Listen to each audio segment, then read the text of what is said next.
জয় নিতাই, জয় গৌর, জয় নিতাই। শ্রীকৃষ্ণ কে?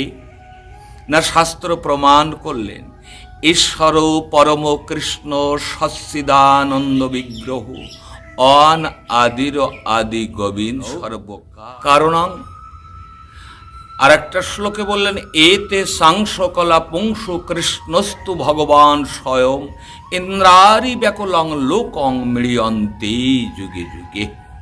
তার মানে অনন্ত কোটি বিশ্ব ব্রহ্মাণ্ডের যত প্রকার জীব আছে, স্থাবর জঙ্গমী যত প্রকারের জীব আছে, কেউ বা ভগবান শ্রীকৃষ্ণের অংশ, কেউ বা অংশাংশের অংশ, কেউ বা অংশ করা। তাহলে শ্রীকৃষ্ণই হলেন স্বয়ং ভগবান। শ্রীকৃষ্ণের থেকেই সমস্ত অনন্ত কোটি বিশ্ব ব্রহ্মাণ্ডের তো প্রকারের জীব সৃষ্টি হয়েছে। ঈশ্বর পরম শ্রেষ্ঠ। কিন্তু শাস্ত্রের এই কথা অসল হয়ে গেলেন কোথায়? বৃন্দাবনে। বৃন্দাবনে নয়, সব জায়গায় তিনি ভগবান। অনন্ত কোটি বিশ্ব ব্রহ্মাণ্ডের মধ্যে সব জায়গায় তিনি কৃষ্ণ ভগবান। কিন্তু বৃন্দাবনে তিনি ভগবান নন। চেষ্টা করেছিলেন কি? উদ্ধব চেষ্টা করেছিলেন যে কৃষ্ণ যে ভগবান এই কথাটা প্রমাণ করবার জন্য চেষ্টা করেছিলেন, কিন্তু উদ্ধব পারেননি। চেষ্টা করেছিলেন নন্দ মহারাজের সামনে যে নন্দ মহারাজ আপনি যে কৃষ্ণের জন্য, গোপালের জন্য জানেন না তো সে কে? তিনি হলেন অনাদিরাদি গোবিন্দ সর্বকারণের কারণং। এই কথা শুনে নন্দ মহারাজ বললেন উদ্ধব, শুনেছিলাম তুমি নাকি মথুরার ভেতরে সব থেকে বড় পণ্ডিত, কেন যেন কিন্তু তোমার ভাষা শুনে হতাশ হইলাম।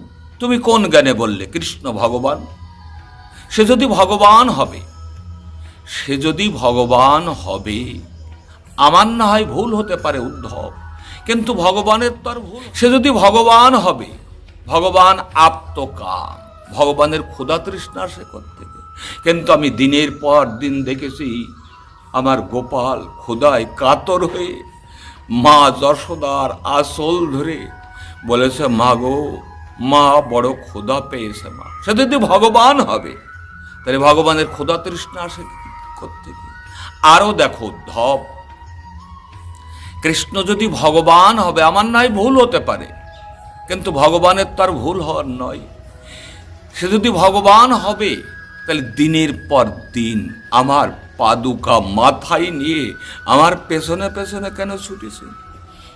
সে যদি ভগবান, কোন জ্ঞানে বললে তুমি ভগবান? উদ্ধব, বয়সে যেমন তুমি বালক, বুদ্ধিতেও তুমি তেমন স্বল্প বুদ্ধি। তোমার বুদ্ধি নাই, কোন জ্ঞানে বললে ভগবান? নন্দ মহারাজের কাছে বোঝাতে পারলেন না। সখাগণ কি করত? বনের থেকে বনের ফল পেড়ে নিজে খেয়ে দেখে তারপরে কৃষ্ণকে খাওয়াতেন, গোপালকে, কানাইকে খাওয়াতেন। কেন না? যদি ফলটা মিষ্ট না হয় কানাইকে দেব না।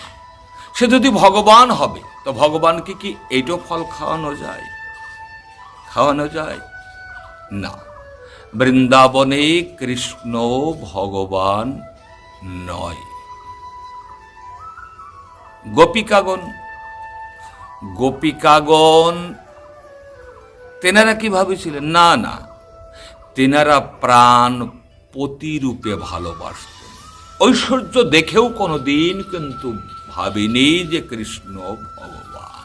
তবে গুণ আছে, কৃষ্ণের অনেক গুণ আছে, ভাবিনি। তাই নন্দ মহারাজ বলে বসলেন, উদ্ধব, তুমি শত চেষ্টা করেও বৃন্দাবনে কৃষ্ণ ভগবান এই কথাটা বোঝাতে পারবে না।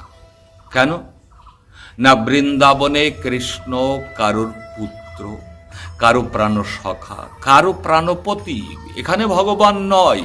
সারা বিশ্ব ভগবান বলল, বৃন্দাবনে কৃষ্ণ ভগবান নয়, কারো কাছে সে ভগবান নয়। যদি ভগবান হতো, মা যশোদা যেদিন বদনের মধ্যে বিশ্ব ব্রহ্মাণ্ড দেখলেন, তাহলে ভাবতে পারতেন যে আমার কানাই গোপাল নিশ্চয়ই কোনো ভগবান। যে গীতায় বললেন যে অর্জুন বিশ্বরূপ দেখে সাষ্টাঙ্গে কৃষ্ণের চরণে প্রণাম করে ভগবান বলে স্তব করেছিলেন বিশ্বরূপ দেখে, আর মা যশোদা বদনের মধ্যে বিশ্ব ব্রহ্মাণ্ড দেখে ভাবতে লাগলেন আমার গোপালকে কোনো অপদেবতায় ভূতে আশ্রয় করেছে, তাই বদনের মধ্যে সব দেখা যাচ্ছে। কখনো ভাবিনি। অতএব বৃন্দাবনে কৃষ্ণ ভগবান নয়, কারোর কাছে ভগবান নয়। এই ভাব হলো বৃন্দাবনে কৃষ্ণ ভগবান নয়। কোন শাস্ত্রে প্রমাণ করতে পারলেন না যে কৃষ্ণ বৃন্দাবনে ভগবান। বাইরে সমস্ত জগতে তিনি ভগবান, বৃন্দাবনে তিনি কারোর ছেলে, কারো প্রাণসখা, কারো প্রাণপতি। জয় নিতাই, জয় গৌর, জয়।